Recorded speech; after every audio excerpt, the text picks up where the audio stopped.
Subito la parola al professor Eberhard Bons, che ha compiuto diversi studi in diverse università in Germania e in Italia, è maître de conférence presso la Facoltà Teologica Canonica dell'Università Marburg e nel 2000 si è abilitato a dirigere di recherche e nel 2004 è professore di Antico Testamento, e sono molte altre le sue partecipazioni a ricerche importanti, e ci parlerà della 70, traduzione e inculturazione. E il professor Bons mi ha detto che parlerà un po' in italiano e un po' in inglese, ecco, e prego, è a disposizione 30 minuti, lo sa. Tante grazie per l'invito a questa sessione dell'Accademia Ambrosiana. Ora mi sentite? Ok, allora tante grazie di questo invito all'Accademia Ambrosiana, sono molto onorato di poter parlare qui. Devo annunciare un piccolo cambio di programma, volevo preparare tutto in italiano ma non ci sono riuscito e presento tutto in inglese. Avete già il handout in inglese e su questo handout trovate tutte le citazioni importanti in ebraico e in greco con la traduzione inglese. Il mio argomento è la 70 traduzione e inculturazione. Siccome non ho tanto tempo, non voglio definire qui inculturazione, potete immaginare che si possono presentare 20 o 30 definizioni differenti, quindi non approfondisco questo tema, ma soltanto il tema traduzione come troviamo nei 70 segni di una inculturazione che supera, direi, il lavoro semplice o non semplice della traduzione. La prima citazione ce l'avete sul handout. One of the best examples of inculturation in antiquity was the production of the Greek version, the Septuagint of the Bible. That translation made it possible for Jews and others all over the Greco-Roman world to preserve their biblical heritage and contributed enormously to the spread of early Christianity. The version of the Bible mentioned in this quotation by Daniel Harrington, the so-called Septuagint, is the earliest translation of the Hebrew Bible, going back to the 3rd and 2nd and 1st centuries before Christ.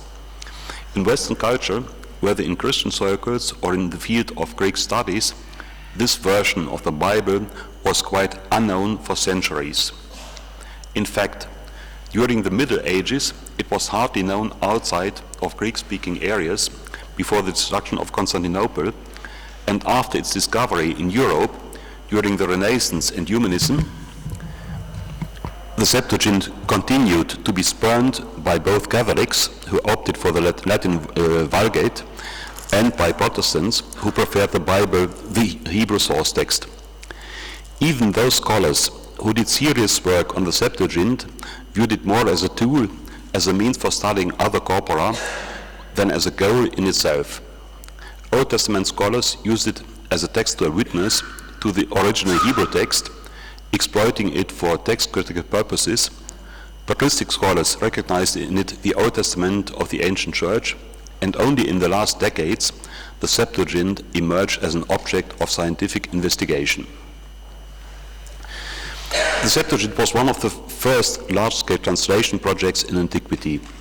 It is mentioned in 3 texts traditionally attributed to Jewish literature of the Hellenistic and Roman era. The first is the so-called letter of Aristeas, written perhaps in the 2nd century before Christ, which gives some details about the circumstances in which the translation was executed. Whether they are credible or not, the part of the letter dealing with the translation concludes as follows. I present you only these 3 quotations. The specialists know them very well. It's paragraph 310.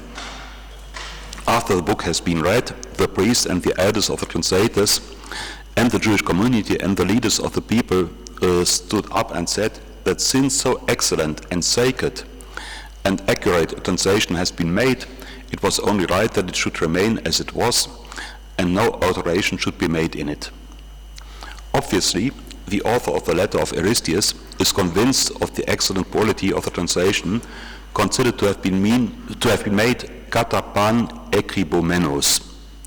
What does it imply? Does the author think of a sort of source-orientated, perhaps a word-for-word translation? As far as I can see, the author does not yet use such categories. Nevertheless, he is no doubt very optimistic about the quality of the translation, perhaps for apologetic reasons, irrespective of whether he is really aware of the objective difficulties the translator had to face. Some decades later, the Jewish philosopher Philo of Alexandria defends even more the quality of the Greek translation of the Jewish biblical writings, focusing on the semantic equivalence of the lexemes appropriately used in their respective contexts. I only read the English translation, but this, they say, did not happen at all in the case of this translation of the law, but that in every case, exactly corresponding Greek words were employed to translate literally the appropriate Chaldaic words, Chaldaic means Hebrew, being adapted with exceeding propriety to the matters which were to be explained. En hamostenta oimala tois delumenois pragmasin. However, everybody who has a certain knowledge of a Semitic language would raise the objection that Hebrew and Greek are unrelated languages, that the Hebrew Bible is a very heterogeneous document dating from various epochs, that the so-called biblical Hebrew is not a uniform language, that the dictionaries were not available, let alone all the translations the translators would have been able to follow. Apparently, the only author who displays a certain consciousness of the problem is the translator of the book of Ben Sira, who in the prologue of the Greek version of his work remarks, "For what was originally expressed in Hebrew does not have exactly the same sense when translated in another language. Not only this book, but even the law itself, the prophecies, and the rest of the books, so-called Ketuvim, differ not a little when read in the original. Umikran echei ten diaphoran en heotois legomena." That means that the translator of the book of Ben Sira is aware of the difficulties between Greek and Hebrew words that appear not to have the same power, isodynamei. However, how to translate from Hebrew to Greek, how to avoid, on the one hand, the scylla of a too literal translation, which could give rise to misunderstandings, and, on the other, the charybdis of a somewhat free translation that runs the risk of distorting the meaning of the source text. Finally, inculturation does not only mean to make available in Greek language the biblical text originally written in Hebrew and Aramaic, but to take into account the cultural background of the heresies of the translation, namely linguistic conventions shared by them, knowledge they have acquired in scholarly education, the social and political environment, their daily activities, the country they inhabit and its properties, for example, geography, climate, plants and animals, etc.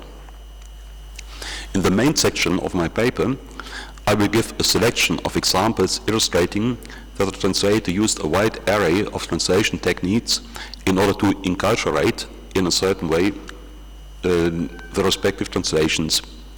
The following examples are taken from various Septuagint texts translated quite literally. As far as can see, major textual variants are not attested. The first example is taken from the book of Jonah. You know the background of the story. In the first chapter, there is Jonah has to go to Nineveh, but he takes the ship to Tarshish, and there's a big storm. The other sailors are very afraid, and Jonah is sleeping.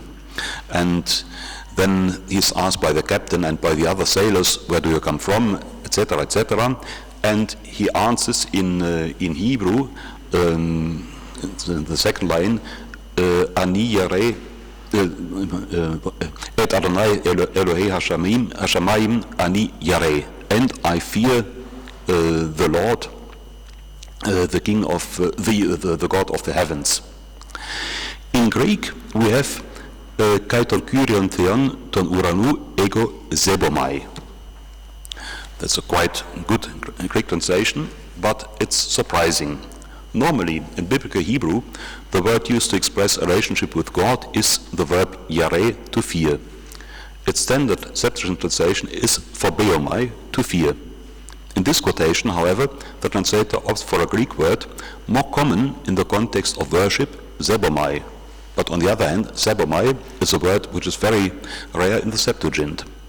Without any doubt, this choice is due to the context, because, asked by the other sailors, certainly foreigners, Jonah prefers a verb they are supposed to know, zebomai, and not phomeomai, a word considered a Hebraism in such context.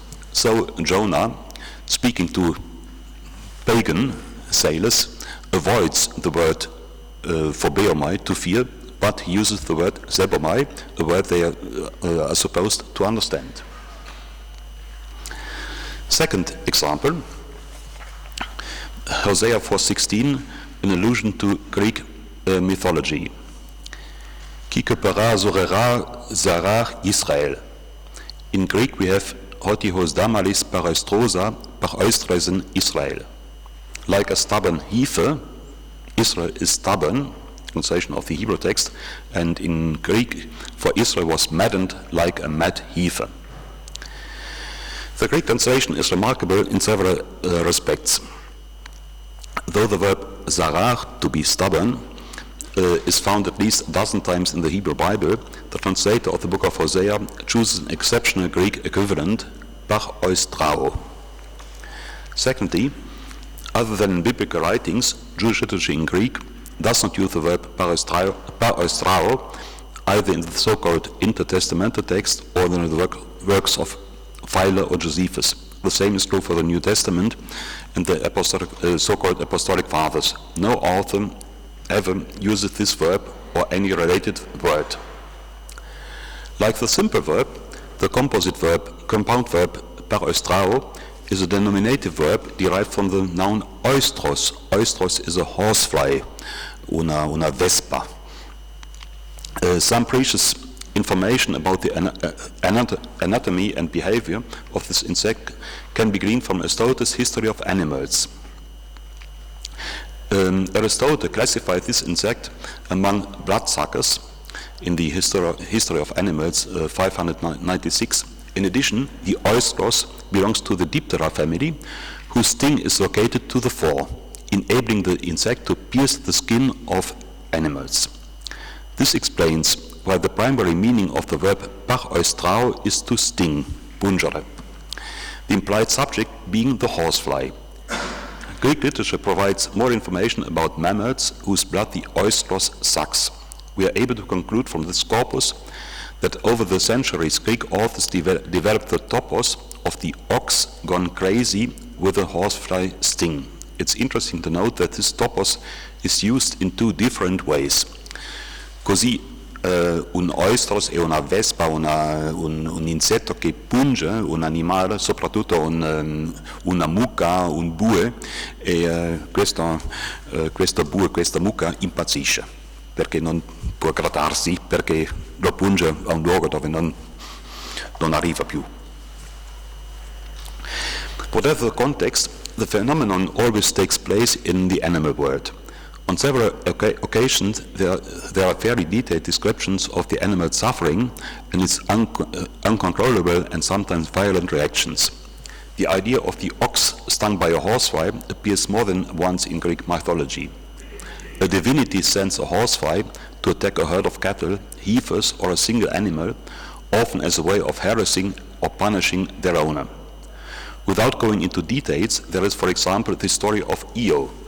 According to Greek mythological traditions, Io was priestess to Hera. The religious status of the young girl, however, does not stop Zeus from seducing her.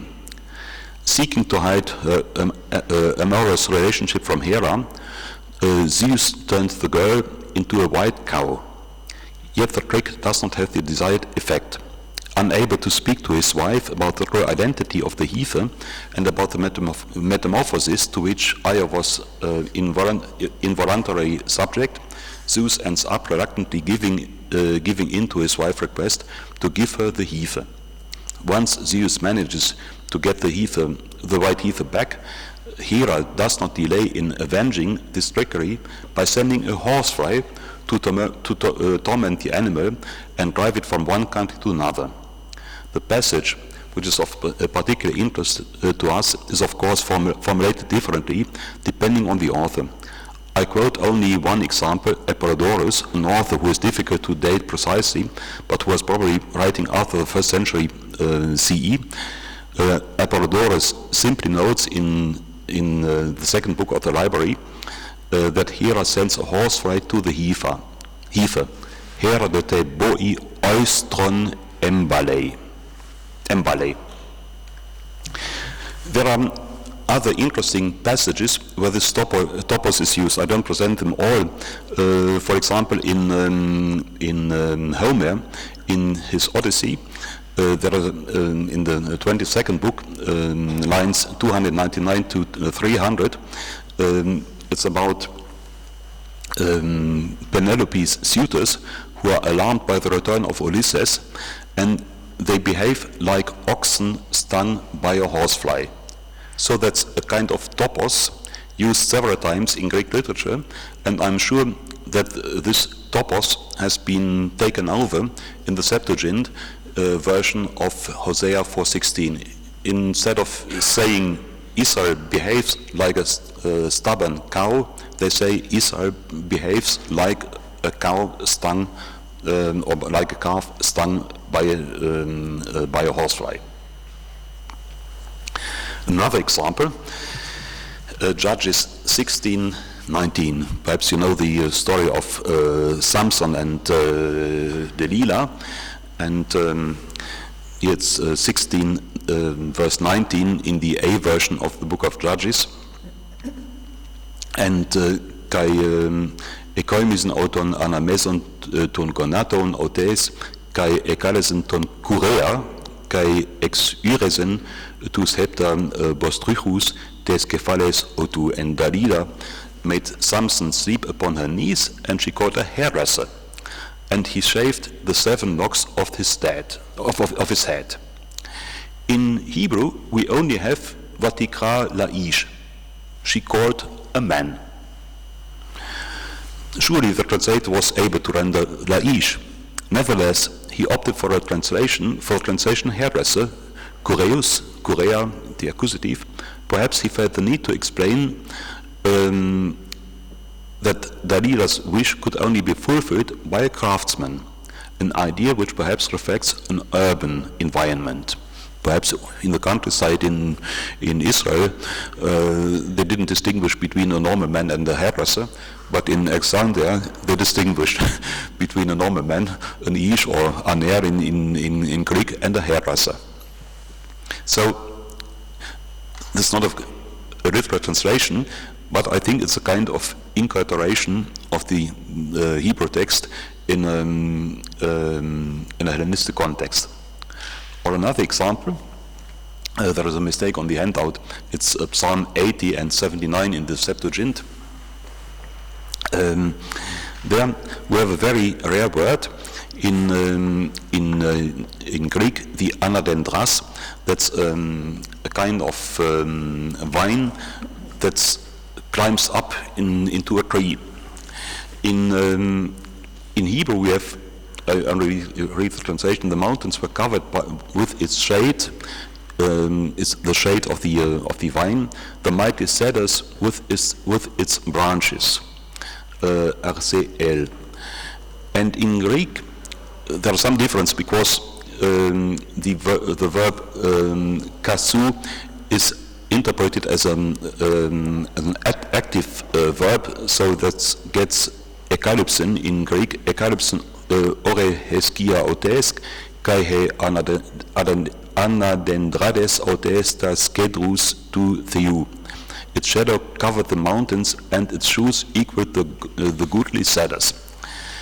It's interesting that the Hebrew noun anath, branch, is not rendered by klados, branch in Greek, but in order to underline the idea that this vine is able to cover the cedars, the translator opts for a rare word, he anadendras, a vine that grows up trees, a word attested in various papyri dealing with agricultural issues in Egypt. So he uses a typically Greek Egyptian word in order to show that it's not a normal vine which is 2 meters high or 3 meters, but an enormous vine which grows up into the trees. Another example is taken from the first book of Samuel. You know the story of Saul, who is very desperate and who wants to speak to Samuel, but Samuel is already dead, and he tries to find a woman who can get in contact with Samuel, and this woman is called in Hebrew Eshet Baalat Of. Translation is difficult. The New Revised Standard Versions translates a woman who is a medium.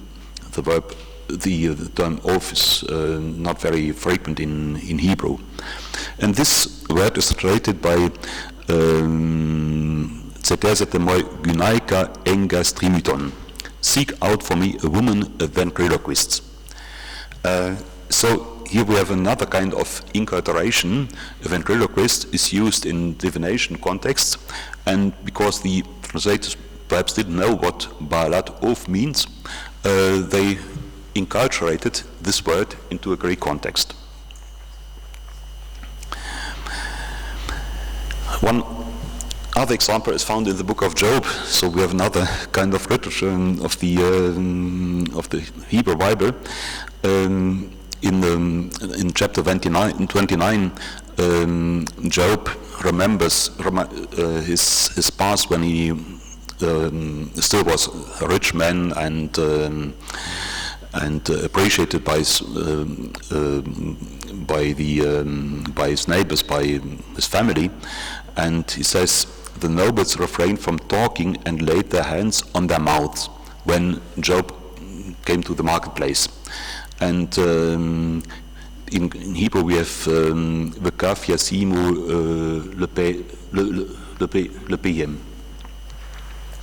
In Greek it's very interesting. We have dactylon epithentes epistomati.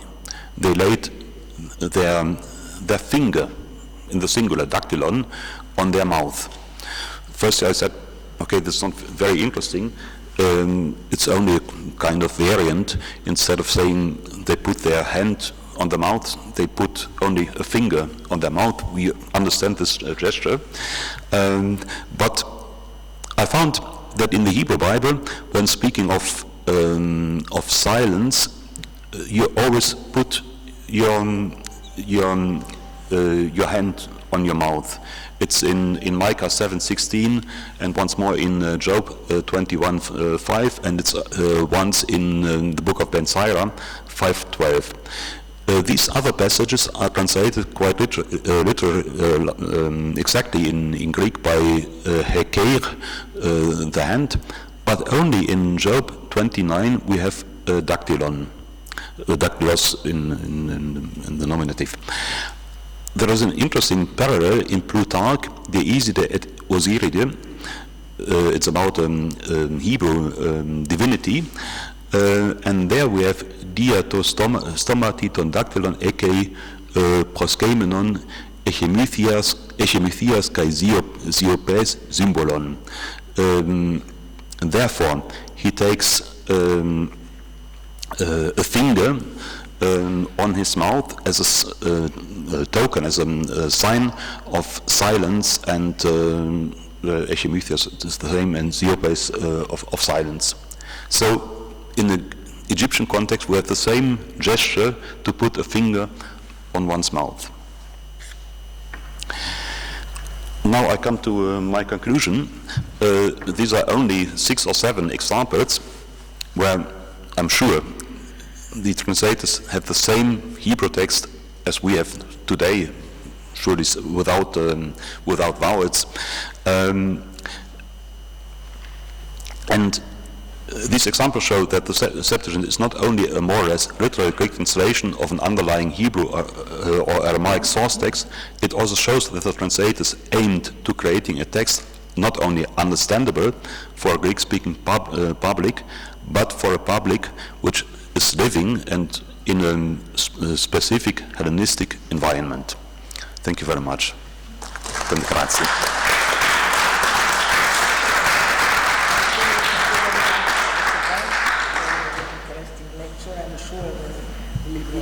Questions, but this will be done afterwards. After the third lecture. Okay. Thank you. And now I will ask Professor Julio Trevoglio Barrera to give his lecture.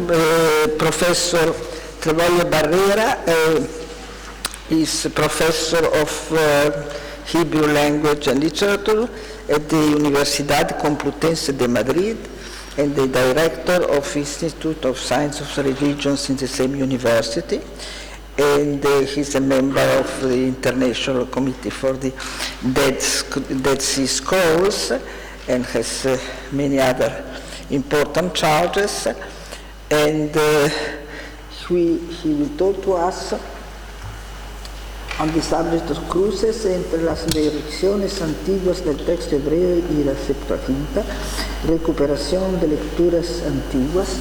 Please, Professor. Grazie, buongiorno. Vorrei prima di tutto ringraziare l'Accademia Ambrosiana e in particolare la professoressa Anna Passoni dell'Acqua per l'invito a partecipare in questa sessione. Parlerò in spagnolo, ma loro hanno il testo e possono seguire. Giorgio Pasquali, en su presentazione del libro de Paul Maas, Crítica del Texto, afirma la validez universal de la crítica textual, no solo para los textos clásicos griegos y latinos, sino también para otras literaturas. Martin West, editor de Homero, pone de relieve esta universalidad de la crítica textual en un artículo en el que compara los problemas de editar la epopeya de Gilgamesh, el Rig Veda y el Avesta, para terminar diciendo que the problems facing the editor of Homer have something in common with those facing the editors of the Septuagint. West señala en particular the importance of always keeping the whole history of the transmission in mind, insofar as it is known or can be possibly hypothesized, a problem that manifests itself in a late phase of the tradition may sometimes find its solution in an earlier phase. Hablando aquí de la historia del texto bíblico, la expresión de West, keeping the whole history of the transmission in mind, significa tener en cuenta la tradición hebrea masorética, los nuevos textos hebreos, arameos y griegos de los manuscritos del Mar Muerto, las versiones primarias del texto hebreo, es decir, la aramea, la siríaca, la vulgata latina y muy en particular la traducción de los 70 y sus versiones filiales, la Vetus latina, armenia, georgiana, copta, etiópica y siro-esaplar.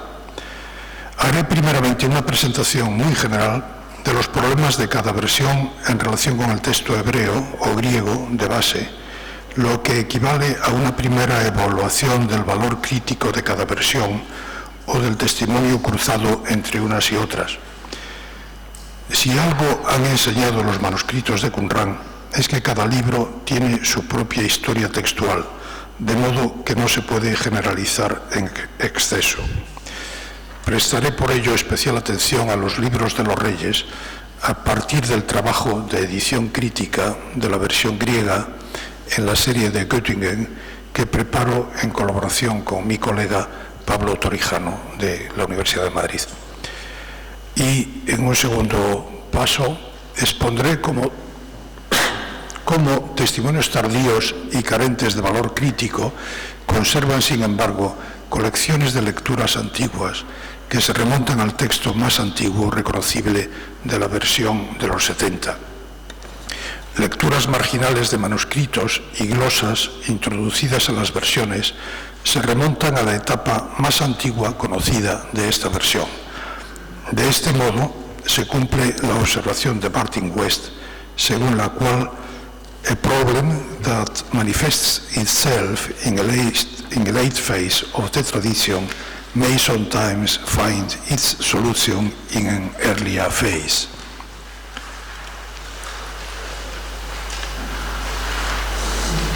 Primero, las versiones primarias, Targum, Peshitta y Vulgata. Los manuscritos del Mar Muerto señalan un corte histórico antes y después del año 70 después de Cristo. Los manuscritos de la cueva de Qumran son anteriores al año 70 y transmiten textos no masoréticos, afines a la versión griega de Septuaginta o de filiación desconocida o mixta, clasificados también como no alineados o independientes. Por el contrario, los manuscritos de las demás cuevas del Mar Muerto, posteriores al año 70, transmiten un texto masorético, de modo que, citando a Emanuel Tov, we simply do not find any Hebrew or translated sources after 70 CE or 100 CE that differ significantly from MT. As a result, translations of Hebrew scripture undertaken after that date necessarily reflect the MT, that's say, the Masoretic text. Estas afirmaciones de Emanuel Tov responden a una visión general de estas tres versiones. Sin embargo, las conclusiones extraídas de estos libros no son extrapolables a otros libros, como los históricos, Josué, Jueces, Samuel y Reyes. Como reconoce el mismo Emanuel Tov, que es el editor-in-chief de toda la colección de manuscritos del Mar Muerto, estos libros son the most challenging books for textual criticism and for any critical edition, not only of the Hebrew text, but also of the Septuagint. Son los libros que en Qumran muestran mayor fluidez textual. Son también los libros de los que todavía no existe la edición crítica del texto griego en la serie de Septuaginta de Göttingen. Salto algunos párrafos porque no da tiempo a leer. Primero, las versiones arameas. El punto A. Las versiones arameas ponen de manifiesto la fractura entre la época de Qumran y la posterior del año 70. Así, el Targum qumránico de Job, de la cueva 11, elimina con frecuencia porciones de texto o las presenta en un orden diferente. Por el contrario, los Targumim posteriores se limitan a traducir literalmente su original hebreo, como hace también el Targum samaritano, fechado con frecuencia en el siglo III a.C. o a veces incluso antes, que se caracteriza por la reproducción palabra por palabra de la Vorlage hebrea. La Peshitta es un buen testigo del hebreo masorético de mediados del siglo II. Puede conservar lecturas originales o variantes merecedoras de estudio, como en 1 Samuel, capítulo 16, como ha estudiado Jan Justin.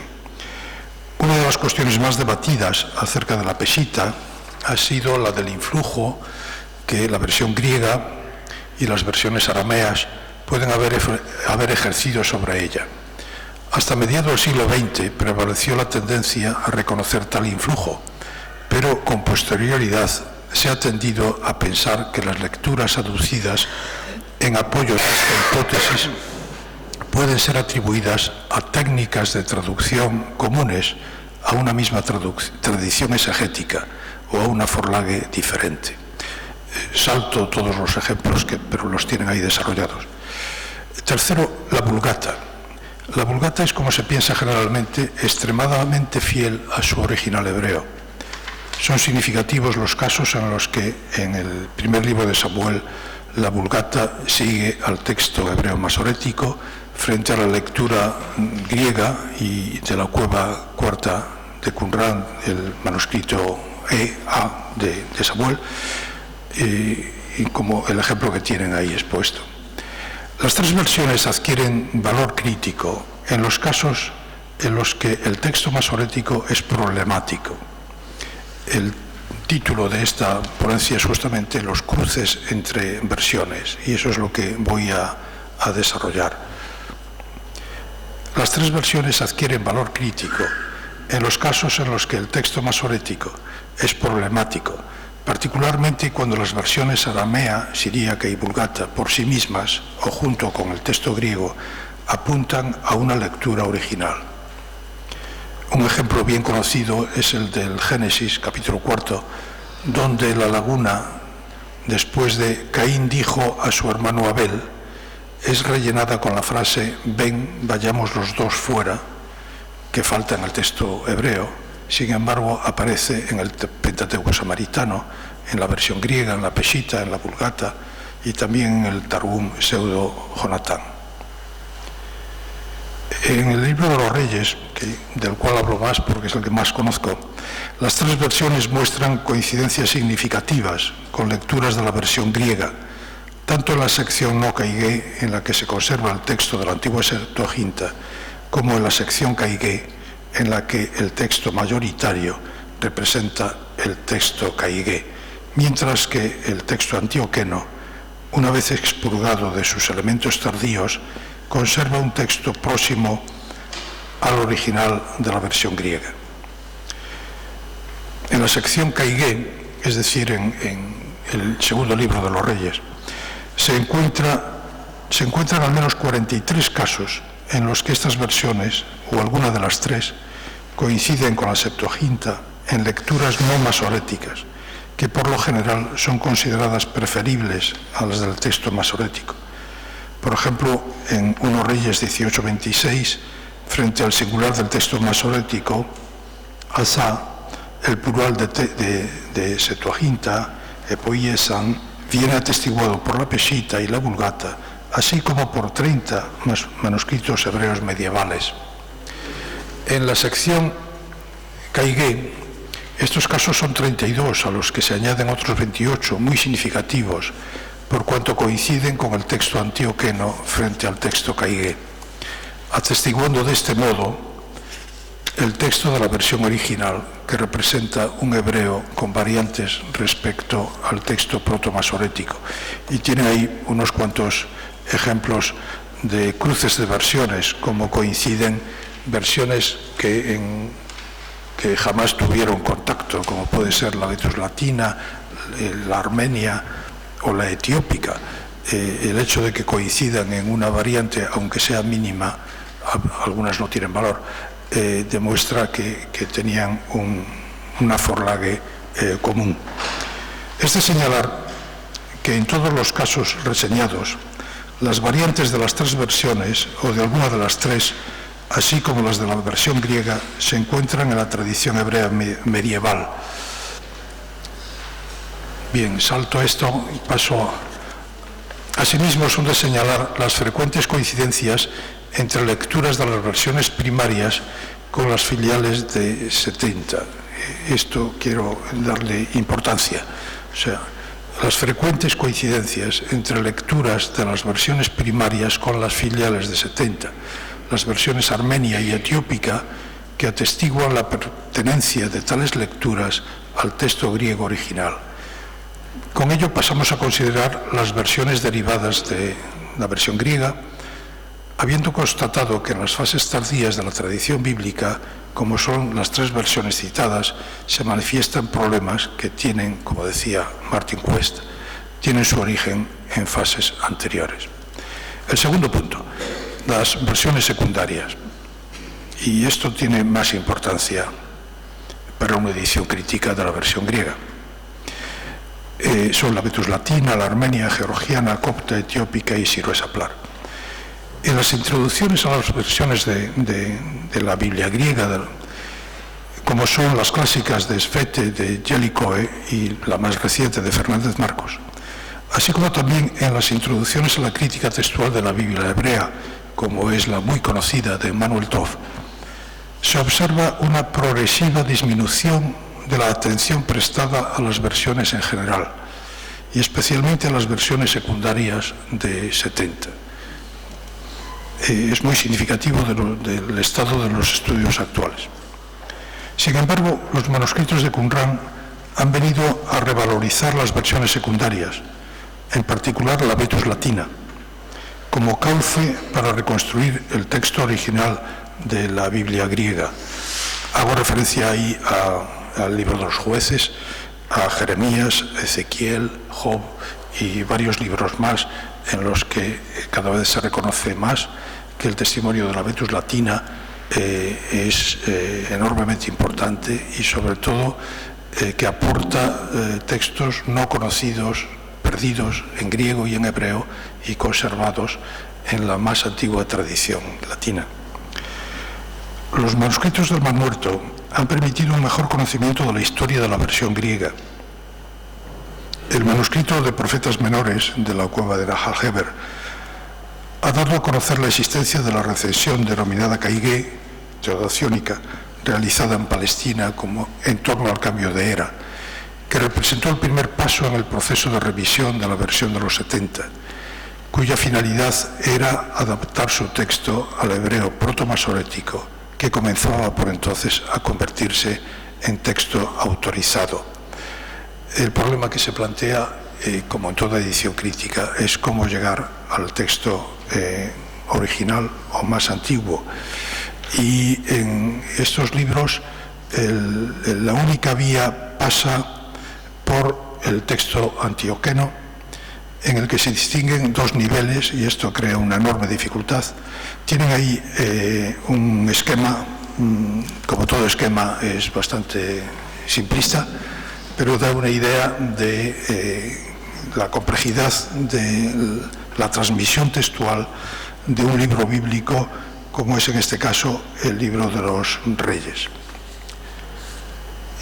La versión latina antigua y la armenia, lo pueden ver a fondo a la izquierda, tienen en común haber sido traducidas a partir de un griego antioqueno preluciánico, revisado más tarde sobre la base de un texto caigué. En la versión armenia, esta revisión tiene un fuerte componente hexaplar, aunque no está indicado ahí porque sería otra flecha más. La Vetus Latina es una buena vía para reconstruir hacia arriba el texto griego antiguo. He puesto un ejemplo. Así, en 3 Reyes 22, 34, la lectura de la Vetus Latina, et extendit unus sagitan suam agiliter, traduce el texto preluciánico kai eneteinen heis totoson autu afelos. Frente al texto B, Caigué, el editado por Ralphs, kai eneteinen heis totoxon eustojos.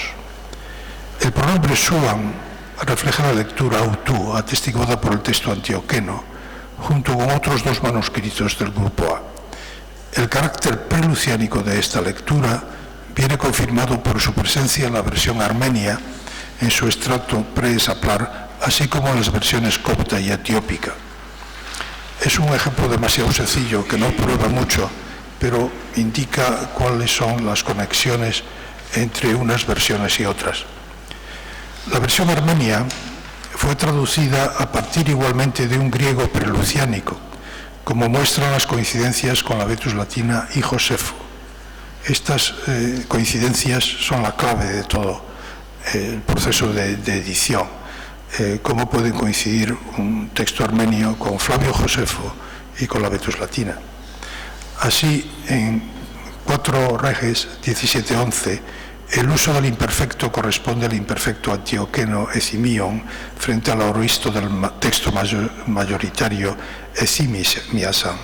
El carácter hexaplar de la recensión queda patente bien en una serie de textos. Paso a la versión georgiana, muy desconocida, muy mal editada todavía. Es también la historia se repite, es también la de una primera traducción seguida de una revisión realizada entre los siglos VIII y IX sobre un manuscrito luciánico antioqueno. La versión copta es anterior a las aportaciones de Orígenes y Luciano, es decir, es antigua y tiene un gran valor crítico también, al igual que la versión etiópica, que reproduce fielmente un texto concreto como es el del Códice Vaticano. Bien, el valor crítico de estas versiones se incrementa cuando sus lecturas coinciden con las de las versiones copta y etiópica, con las que no era posible contacto alguno. El tercer punto es recuperación de lecturas antiguas en testimonios recientes. Los testimonios recientes, esto es bien sabido, se caracterizan por incorporar lecturas de muy diversa procedencia, en forma de glosas introducidas en el texto principal, o en forma de lecturas recogidas en notas en los márgenes de los manuscritos. Generalmente, los testimonios tardíos de la tradición griega incorporan elementos también tardíos exaplares y luciánicos.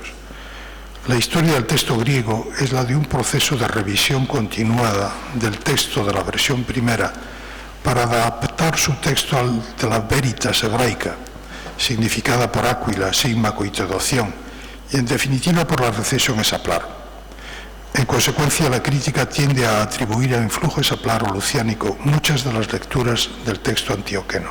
Sin embargo, y esta es la tesis del trabajo, estas lecturas son preesaplares y preluciánicas, como prueba el hecho de que se encuentran en la Vetus Latina, en Josefo y en el estrato preesaplar de la versión armenia y en ocasiones en la versión copta o en la etiópica. Los testimonios recientes estudiados a continuación transmiten en realidad lecturas antiguas del texto antioqueno que corresponden básicamente, aunque tal vez no con toda exactitud, al texto original de la versión griega. He puesto 3 series de ejemplos. La primera es lecturas preluciánicas en variantes marginales del texto siro-esaplar. Esto puede resultar extraño porque normalmente se dice que el texto siro-esaplar es muy tardío y las lecturas marginales pues más tardías todavía, y sin embargo esas lecturas marginales resulta que son antiguas simplemente porque están atestiguadas en testimonios muy anteriores como son Josefo, la Vetus Latina u otras versiones. Así, notas marginales de la versión siro-esaplar, así como el texto de Jacobo de Edesa, contienen lecturas de los manuscritos luciánicos y según Ralph Salvensen y Salley son, como dije, lecturas luciánicas tardías. Sin embargo, si se hace una comparación, y ahí he puesto una serie de ejemplos, el primero, por ejemplo, 3 reges, la numeración de la Biblia griega, 3.25. Esta lectura marginal de la versión siro-esaplar lee kaito teznikos homoios diele te kaidote amfoterais. Es la historia del juicio de Salomón. Y el mismo Ralph tiene que reconocer que es una lectura antigua porque se encuentra en Josefo. Y la siguiente también, en Opoi, en Hodopiles Samareias, esta supuesta lectura luciánica se encuentra también en la Vetus Latina, Armati advian portae Samariae. Y igualmente la siguiente, Ferebat tributum regi Israel, en la Vetus Latina también, in locum falmunum obsessionem fatiamus, la Vetus Latina. El ejemplo siguiente en la armenia y en la etiópica. Todo esto, como digo, prueba que estas lecturas consideradas tardías son en realidad antiguas. Otra segunda serie de casos, lecturas preluciánicas introducidas en el texto siríaco de Jacobo de Edesa. Los copistas a veces incluían al margen lecturas de fuentes muy diversas y en otras las introducían como glosas en el propio texto mayoritario, como es aquí el caso. Y los ejemplos también, de 1 Reyes 4, el texto mayoritario, el editado por Rals, es Zalpusa ton Basilea. En cambio, el griego antioqueno tiene Tobasileis y Coitos, recogida en la lectura marginal de la Siro Saplar, y se encuentra también en Josefo. Y lo mismo en las siguientes lecturas. Y C, lo último, lecturas preluciánicas introducidas en manuscritos del texto mayoritario, o sea, son textos, manuscritos griegos, tardíos, con muchísimos errores, porque introducen variantes tomadas de otros manuscritos en el propio texto, y a veces de una palabra hacen dos, o de dos palabras hacen una, pero sin embargo, resueltos todos estos problemas, muchas veces paleográficos, las lecturas que han introducido de una fuente diversa resulta que son tardías. Por ejemplo, en 4 Reyes 7-8, una variante del manuscrito de Qumran, o sea, una variante que se encuentra en un texto de hebreo anterior al año 70, atestigua que la lectura antioquena del manuscrito 158, y no solo de este manuscrito, se remonta a un texto hebreo. Este manuscrito contiene un típico duplicado, Ekeisen Arsin, formado por la lectura Kaige B. Ekeisen, Misham, en el texto masorético, igual que en las versiones derivadas, la Peshitta, la Vulgata y el Targum, y la lectura preluciánica Arsin Autón, que traduce el hebreo Masaham, de justamente el manuscrito de la Cueva Sexta. Y Rals reconoce una vez más que se trata de For Lucianis Escut, o sea, él que es totalmente contrario a admitir el carácter preluciánico del texto antioqueno, en muchos casos se ve obligado a admitir que tiene que ser anterior. Bien, en conclusión, en los libros de Reyes, testimonios tardíos y en principio carentes de valor crítico, como son lecturas marginales de manuscritos y glosas insertadas en el texto mayoritario, conservan colecciones de lecturas antiguas que se remontan al texto más antiguo reconocible de la versión de los 70.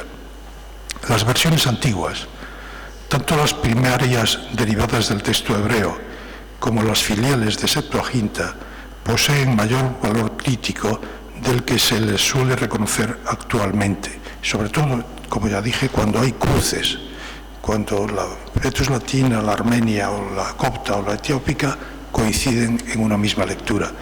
Toda edición crítica, tanto del texto hebreo como del griego de 70, ha de prestar más atención a estas versiones, cuyas lecturas encuentran confirmación en manuscritos de Qumran en numerosas ocasiones. Muchas gracias.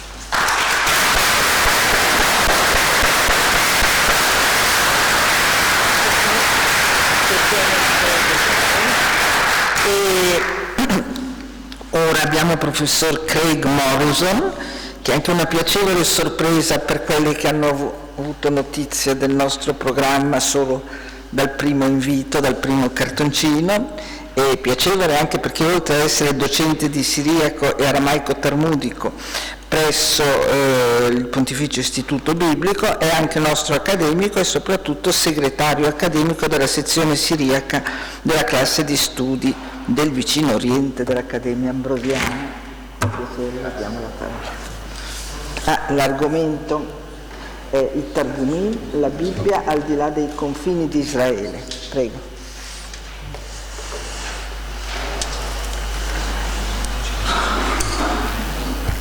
Grazie, buongiorno e grazie per questo invito all'Accademia Ambrosiana. Adesso ecco, i Targumim e la Bibbia al di là dei confini di Israele. Il tema di questa conferenza, circolazione dei testi e superamento delle barriere linguistiche e culturali nelle tradizioni orientali, descrive il mondo nel quale la letteratura targumica ha soggiornato per secoli. Questa letteratura nasce in Palestina, matura e si modifica al di fuori del suo paese di origine. È una lettura esilica della diaspora, una lettura in costante dialogo con l'altro, fra virgolette, in mezzo al quale ha vissuto chi ha ereditato e trasmesso questa letteratura. È una letteratura di una comunità minoritaria che si trova a vivere in una società pluralistica mentre cerca di mantenere la sua specifica identità. Aspetti di questo tema sono affrontati in questo momento dal mio studente Tommaso Nidevic, il quale difenderà quest'anno sua dissertazione al Pontificio Istituto Biblico con il titolo Interazione tra patriarchi e i loro vicini, parenti stranieri nei Targumim. Così il tema di questa conferenza, una letteratura oltre le barriere linguistiche e culturali, si confà particolarmente alla natura della letteratura targumica, dato che questo argomento abbraccia molti secoli e copre una vasta area geografica. Vorrei chiedervi un po' di pazienza se durante i prossimi 30 minuti dovrò essere eccessivamente sintetico al fine di affrontare i principali dettagli e i temi di questo argomento. Questo paper considererà quindi le caratteristiche linguistiche e i temi letterari che illustrano come i Targumim oltrepassano le barriere linguistiche e culturali al fine di dialogare sia con la cultura cristiana sia quella islamica. In seguito tratterò come i Targumim stessi si siano affacciati nella cristianità medievale. Forse il migliore esempio dei Targumim che oltrepassano i confini del mondo linguistico e aramaico si trovano nel Vangelo di Marco 15:37. Gesù preferisce le parole del Salmo 22 secondo la traduzione aramaica e lo vedete lì nella prima riga quasi alla metà, no? Eloi, Eloi, e poi la seconda riga Lama Sabachthani. E lui lo cita secondo la tradizione aramaica e si conservano nel Vangelo in greco. Attraverso i Vangeli il Targum del Salmo 22, almeno quel Targum che Gesù conosceva, ha raggiunto le varie lingue del mondo, facendo sì che i cristiani in tutto il mondo ascoltano Eloi, Eloi, lama sabachthani, benché la maggior parte di questi probabilmente non sono al corrente del fatto che Gesù sta in realtà citando il Targum giudaico. Nessun altro testo in aramaico ha oltrepassato così tante barriere linguistiche e culturali in tutto il mondo. Mentre gli studiosi sono sicuri riguardo al contatto fra la tradizione giudaica e l'interpretazione cristiana primitiva, ci sono invece poche prove riguardo al fatto che gli autori cristiani avessero accesso a un Targum scritto o che fossero consapevoli di questa versione della Bibbia. Questa questione è uno degli aspetti del cosiddetto parting of the ways, separazione delle strade, benché molto in questo campo, incluso il significato del titolo, è tuttora dibattuto. Personalmente seguo l'approccio di Gise Vermesh. Le tradizioni condivise che appaiono nei testi cristiani e giudaici trovano una fonte comune nel precedente interpretazione giudaica. Se da una parte non possono sapere il contatto sia testuale, sappiamo invece che la tradizione e il linguaggio targumico ha influenzato la letteratura targumico. Quasi 10 anni fa ho affrontato l'argomento dell'uso del termine ora nel Vangelo di Giovanni, che nel Nuovo Testamento tutti dicevano che questo era proprio un tema giovanea che l'Evangelista aveva proprio inventato, e invece vediamo questo termine usato nello stesso senso nel Targum Neofiti, questo ora, in quanto è un momento di sofferenza e di redenzione, è passato dalla tradizione giudaica al Vangelo di Giovanni. Shalom Spiegel, nel suo lavoro The Last Trial, riporta numerosi esempi dell'influenza dell'Akedah e della sua interpretazione giudaica nella teologia cristiana. Più recentemente il testo Bound by the Bible, Jews, Christians and the Sacrifice of Isaac, legato dalla Bibbia, ebrei, cristiani e il sacrificio di Isacco, Edward Kessler ha esplorato l'influenza cristiana nelle esegesi giudaiche e viceversa, considerando se gli interpreti giudaici e cristiani avessero interagito.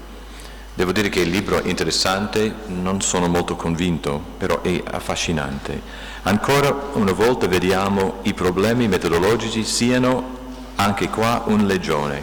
Quale era la natura del contatto tra cristiani e ebrei dal II al V secolo nelle varie aree geografiche? In quale modo i Targumim potrebbero testimoniare a un incontro di natura esegetica, testuale, punto interrogativo, tra cristiani e ebrei? Kessler illustra come Targum Isacco sia presentato come un sacrificio volontario, e questo è anche un argomento che ho trattato con Labi anni fa, citando direttamente il Targum Neofiti che vedete lì sopra, la prima riga, questa espansione, Rosalu, Trehon, Kachda, e poi alla fine della riga vedete Bet Lamed Bet, iniziava, poi non poteva mettere la He, quindi ricomincia, Beliba, e poi c'è una metafasi nell'ultima parola, dovrebbe essere Shlima, quindi dove il fuoco e l'agnello, eccetera, e camminarono con un cuor solo, come traduco io. Questa è l'aggiunta, Belaba Shlima, Beliba Shlima. E poi c'è questo dialogo, come detto, dove è l'agnello, e se guardate, il mio Lazzaro è morto ieri sera, quindi proprio prima della conferenza, però se vedete la penultima riga, a un certo punto l'espansione, Abramo dice a Isacco, e là Atu Imra the Aratha, e poi quindi tu sei l'agnello del sacrificio, e poi ripete questa frase, Vazalu Trehon Kachda Beliba Shalima, quindi e camminavano tutti ambedue insieme. Questo è un ottimo esempio per indicare quanto la Cheda partecipa in questa teologia di Isacco, che partecipa pienamente nel disegno di Dio. Kessler riporta questo esempio come un esempio di Isacco targumico, e che Gesù si sono presentati che coloro come accettano la volontà di Dio, poiché ambedue sono consapevoli di che cosa accadrà loro. Questa interpretazione comune ci testimonia a un probabile incontro esegetico, questa è la parola che utilizza Kessler, un probabile incontro esegetico, e di questo sono un po' incerto, ma questa è sono le sue parole. Forse ciò che abbiamo bisogno di una definizione, di una nozione del testo più ampio in questi primi secoli dell'epoca dell'era comune. Ciò che è sicuro è che i temi targumici sono giunti oltre i confini della comunità giudaica. Poi ho trovato un altro esempio dal Malchita di Rabbi Ishmael, in cui interpretando Esodo 12, versetto 13, io vedrò il sangue, vedete che l'interpretazione, io vedrò l'Dam Akido Shel Yitzhak, quindi questo è uno dei famosi testi in cui molti dicono che questa tradizione del Targum, del Genesi 22, indica che Isacco è morto e risorto sull'altare, quindi l'influsso del cristianesimo sulla tradizione ebraica. Un altro esempio è la questione del sacerdozio di Melchisedec. Come sapete, la lettera ai Ebrei lo sviluppa proprio in fondo, e che vedete alcuni mantengono, guardando il testo masoretico, Hu Kohen El Elyon, vedete Targum Onkelos, Hu Mishamesh Kadam El Ilaha, quindi proprio la parola Kohen è stato tolto. E molti dicono che questo è l'influsso o l'influenza cristiana sulla tradizione, l'interpretazione giudaica. Il Targumim e la Peshitta, qui è veramente interessante, perché molti, siamo quasi sicuri a questo punto che non c'è rapporto fra il Targum e la Peshitta, tranne nel libro dei Proverbi, Lo studio in 1984 di Luis Diaz Merino sui proverbi nei Targumim cataloga le concordanze tra la Peshitta e il Targum. Egli riconferma un'opinione ben condivisa riguardo al fatto che il Targum dipende in un certo modo dalla Peshitta. Healy ha rifiutato questa prova e credo in modo convincente. Healy fa giustamente notare l'implausibilità che il targumista, il quale conosceva bene l'ebraico, avrebbe consultato il testo cristiano di Siriaca come ausilio. Egli mantiene, di nuovo tornando sempre a questo argomento fondamentale di Giza Vermesh, che il Targum e il testo siriaco nasce dalla stessa fonte. Sia i proverbi del Targum sia la Peshitta proverrebbero da un'antica tradizione aramaica giudaica dei proverbi. Questo spiegherebbe come le letture dei proverbi del Targum, che ora appaiono nella Peshitta, abbiano oltrepassato le tradizioni giudaiche per giungere fino alla Bibbia cristiana, dei cristiani che parlavano siriaco. Il Targum è in Giustino Martire, Afrate, Efrem il Siro e Geronimo. Questo è molto discusso, salto un po' per andare direttamente a Sant'Efrem. Sebastian Brock nel suo opera Jewish Traditions in Syriac Sources porta fuori questo esempio nel commentario di Efrem 15, capitolo 15, versetto 13. Ci sono coloro che affermano che poiché Abramo dubitò, gli fu detto. Questo dubitò che non trovate nel testo masoretico, ma se vedete nel Targum Pseudo-Jonathan, allora il Signore disse a Abramo: dovresti sapere che i tuoi figli saranno forestieri in una terra che non sono loro, poiché tu non hai creduto. Vedi? Halaf de la Hemant, questa aggiunta, quindi Brock presuppone che Efrem è ben consapevole di questa tradizione giudaica. Keder Kofstein trova un esempio della tradizione targumica nella Vulgata. Non sono molto convinto di questo esempio, però ci sono argomenti che la Vulgata rispecchia il Targum. Il Targum è Islam. I Targumim potrebbero essere inoltre in dialogo con Islam. Levin considera l'espansione in Pseudo-Jonathan 35-22 come una polemica anticristiana, antimusulmana, e che vedete lì il testo del Pseudo-Jonathan. Quando gli Israeli dimoravano in quella terra, Ruben andò e disturbò il letto di Bila, la concubina del suo padre. È stata messa là a causa che era stata messa là a causa del letto di Lea, sua madre. Questo fu considerato a suo scapito come se egli avesse avuto rapporti coniugali con lei. Israele, questo torna al testo masoretico, Israele venne a saperlo e ne fu dispiaciuto, e poi adesso l'aggiunto: o che non proceda da me qualcosa di inadatta, come Ismaele procedette da Abramo e da mio padre Esau. Lo Spirito Santo rispose a lui e gli disse: non temere, tutti loro sono retti.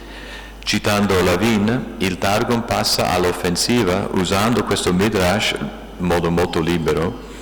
Pseudo-Jonathan elimina ogni colpa da parte dei suoi antenati, e nel far questo si emette inoltre una polemica anticristiana, antimusulmano. Ci sono altri esempi in cui il Targum nega la benedizione sia a Isacco sia a Ismaele per evitare la gelosia di Ismaele, e molti credono che questo è anche anti-islamico. Poi un famosissimo esempio che proprio indica che il Targum è in dialogo con l'Islam, Pseudo-Jonathan, Genesi 31, testo masoretico, lì è molto semplice e molto chiaro, però vedi Pseudo-Jonathan: Ismaele abitò nel deserto di Paran, sposò Adisha e poi divorziò da lei. Sua madre prese per lui Fatima dall'Egitto come suo sposo, e ovviamente questo è anti-islamico.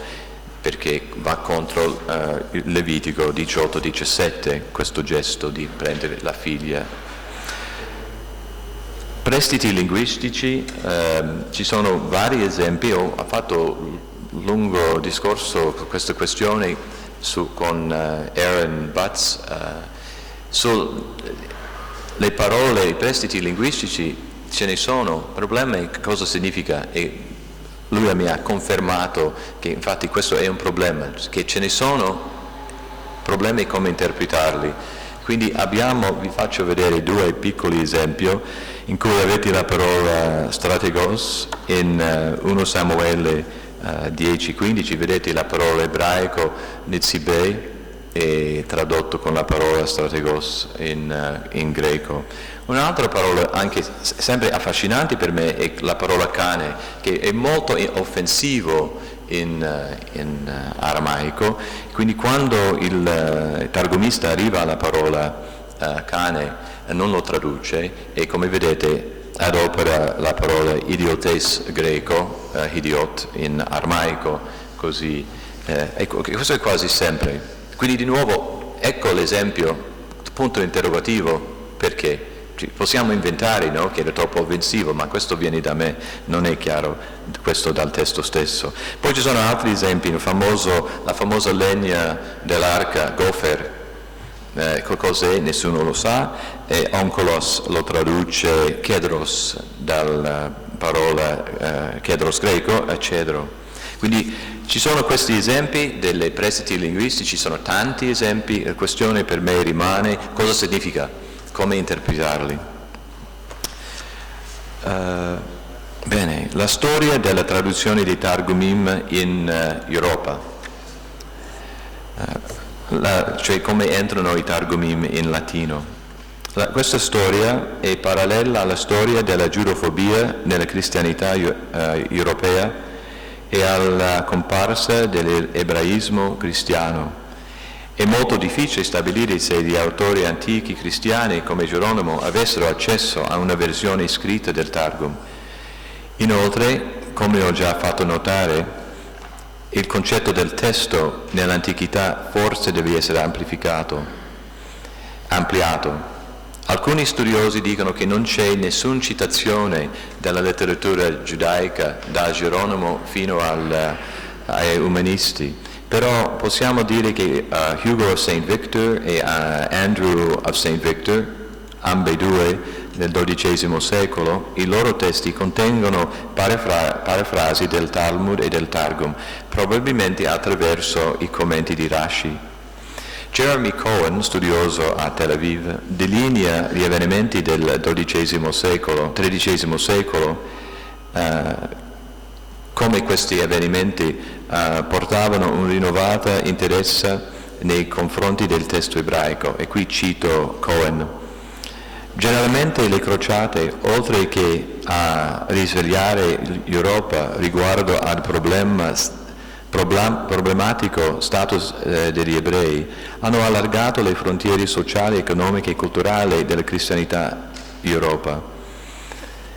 La città, le industrie e il commercio crescevano, e questi anche il nuovo locus urbano per lo studio della teologia è una nuova modalità che senza dubbio ha aumentato l'interazione tra studiosi cristiani e ebrei. Coloro che coltivavano la spiritualità cristiana non erano più confinati semplicemente all'interno di un monastero. E questo è come lui interpreta questo momento. Questa urbanizzazione della teologia determinò che la Chiesa Cattolica Romana intraprese una campagna di aggressiva missione tra i giudei di Europa e cristiana medievale. L'impulso dello studio della letteratura giudaica crebbe sulla base della pretesa cristiana, secondo la quale il Talmud e il Targum davano credito alla verità cristiana riguardo la messianicità di Gesù. Questo contatto tra cristiani e giudei determinò inoltre una nuova attenzione teologica nei confronti della ebraica veritas. Il Concilio di Vienna stabilì 2 cattedre per greco, ebraico, siriaco, arabo a Parigi, Oxford, Bologna e Salamanca. I commentari di Rashi erano noti all'esegeta francescano Niccolò di Lira, che Niccolò nella sua opera insiste che la vera interpretazione della Bibbia ebraica si trova nei Targumim. Questa idea che tutto sommato sto sviluppando è che i cristiani cominciavano a studiare questa letteratura sperando di convertire gli ebrei usando le loro parole. Facendo questa ricerca ho notato che questo argomento viene usato fino ad oggi. Ci sono vari articoli che appariranno nella parte pubblicata in cui studiosi ancora oggi insistono che la letteratura targumica dimostra che il servo sofferente di Isaia e che poi devono continuare, sono argomenti totalmente inventati, insistono che questi targumim sono più antiche del Nuovo Testamento, così i giudei già sapevano di questa materia e quindi hanno più negato Gesù come Messia. E come dico, questi articoli appaiono negli ultimi 20 anni. Tornando all'argomento della pubblicazione del Targum in Europa, nel 1516 Agostino Giustiniani pubblicò il Targum stampato, un Targum dei Salmi con una traduzione latina. Poi appaiono la Poliglotta Complutenza, che include il Targum Onkelos e una traduzione in latino. Però la domanda all'epoca, potete immaginare, come mai possiamo mettere questa tradizione giudaica nella nostra Bibbia. E vedete l'argomento sopra, nell'introduzione del Poliglotta Complutensis di Cisneros, gli spiegava che